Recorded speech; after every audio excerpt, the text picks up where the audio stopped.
Many of you are familiar with this story, but there's always somebody for whom it is new. The old story of Holmes and Watson on a camping trip, you remember? And they were sound asleep, and after some excessive amount of liquid refreshment, woke up in the middle of the night, and Holmes looks at Watson, nudges him and says, "Watson, look up, what do you see?" And Watson says, "I see stars and stars and more stars."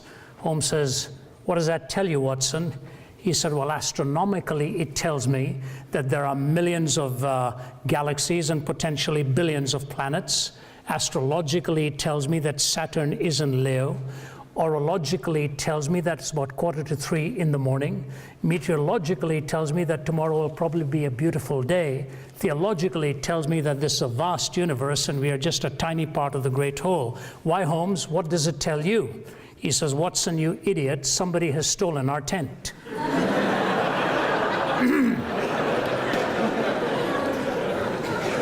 You know, you can be very profound in an answer and miss the larger point.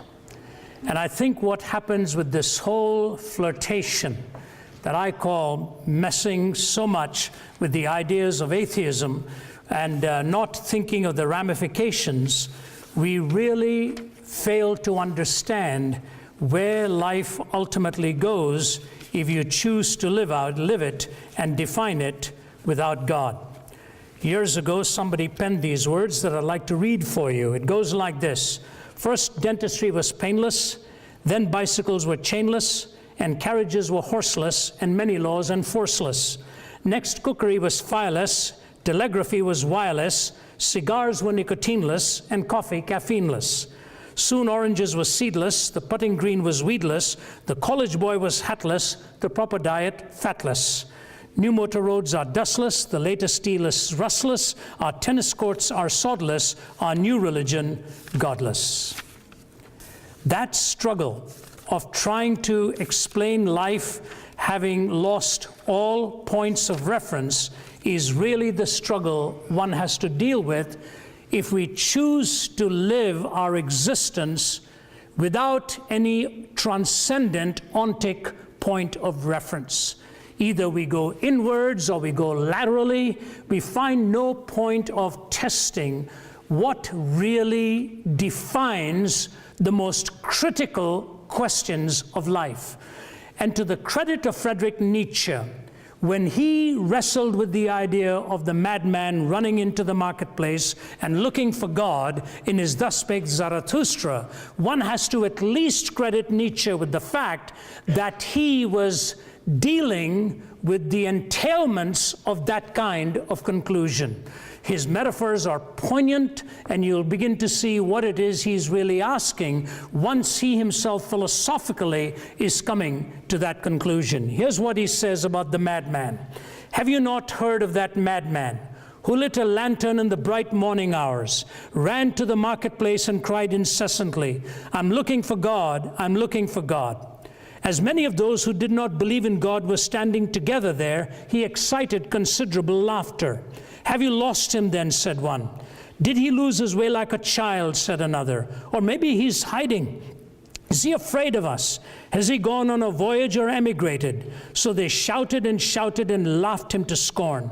But the madman sprang into their midst and pierced them with his glances. 'Where is God?' he cried. 'I'll tell you. We have killed him. You and I, we're all his murderers.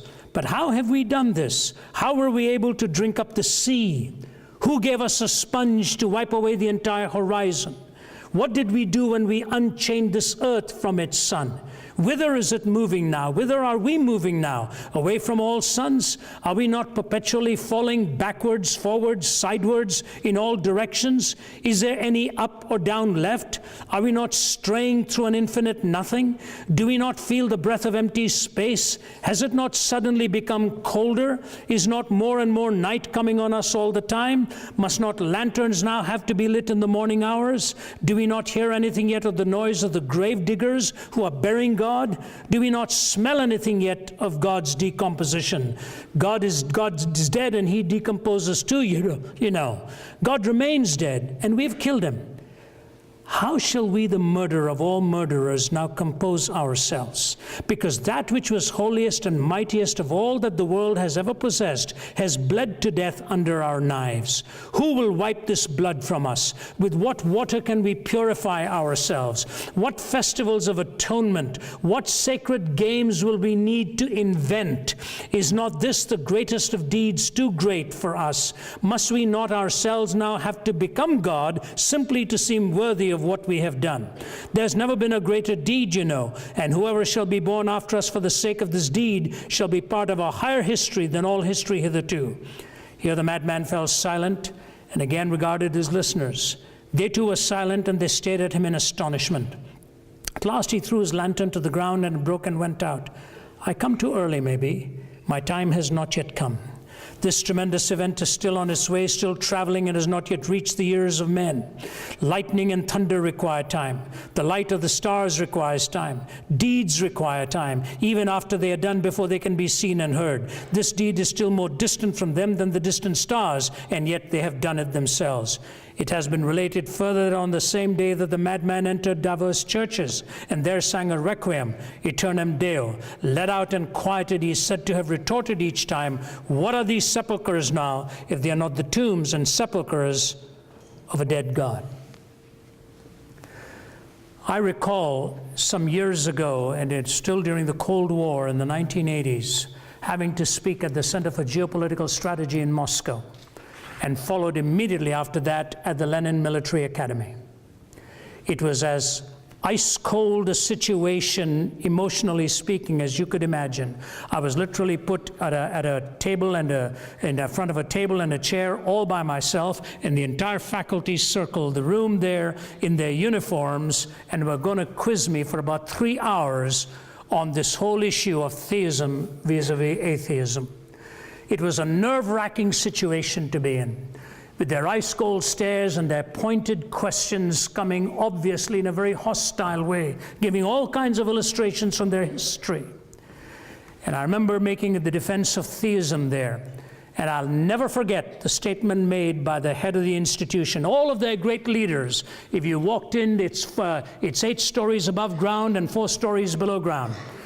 From Peter the Great all the way to Kutuzov the general and to their modern leaders, their pictures were on the wall.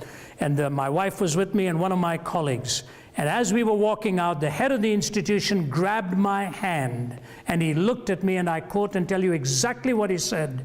He says, Mr. Zacharias, I'm afraid I think you are right, but it's very difficult to change after 70 years of believing a lie.